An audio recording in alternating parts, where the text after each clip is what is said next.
ada makna riba yadi, ada makna riba fadli, ada makna riba qardi, ada makna riba nasak. Jadi kita kena tahu ni hukum. Dia kita jahil pasal riba, kita ada hukum semua benda riba, ada kena faham makna riba.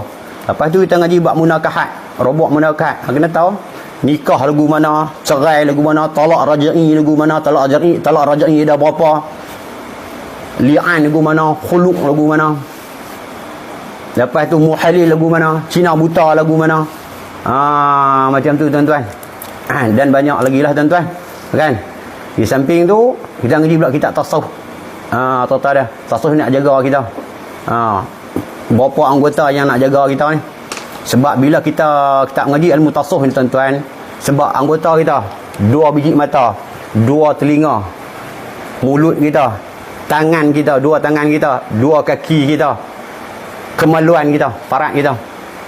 Maka akan semua anggota ni, mata, telinga, mulut, tangan, kaki, kemaluan dengan perut, dia menjadi apa? Saksi mudarat kita di barzakh, dalam kubur.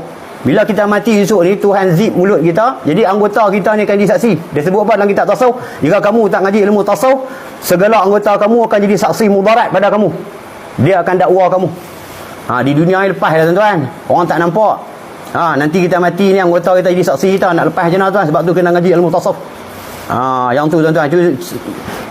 Perkara inilah yang dikatakan usulin fiqh tasawuf ni perkara apa? Ilmu fardhu ain, ilmu asas tuan-tuan semua kena ngaji. Tak ngaji ni tak lepas.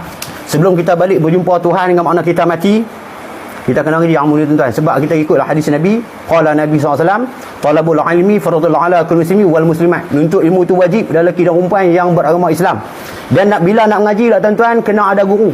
Hadis Nabi kata, bersabda, al-ilmu bi ta'allumi. Namanya mengaji tu mesti ada guru. Jangan guru, jangan kita mengaji dengan apa? Dengan Google. Jangan. Takut dalam tu ada fahaman Syiah, ada fahaman Qadariyah, ada fahaman Mujassimah, macam-macam. Takut silap. Kadang-kadang kita ni ngaji kena. Dia fahaman apa? Dia fahaman mazhab Hanafi. Jadi kita mazhab Syafi'i sah dia ikut Hanafi, sah. Tapi kalau kita nak ikut Hanafi, kita kena ikut syarat-syarat sah dia. Kalau kita ikut Imam Syafi'i, kena ikut syarat-syarat sah Imam Syafi'i. Kalau ikut Imam Malik, syarat-syarat sah Imam Malik.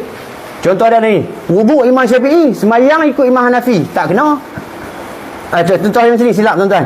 Wuduk Imam Syafi'i, semayang ikut Imam Hanafi, tak boleh. Contoh Imam Syafi'i wuduk dia tekat ni, tak basuh tangan. Imam Hanafi tekat ni.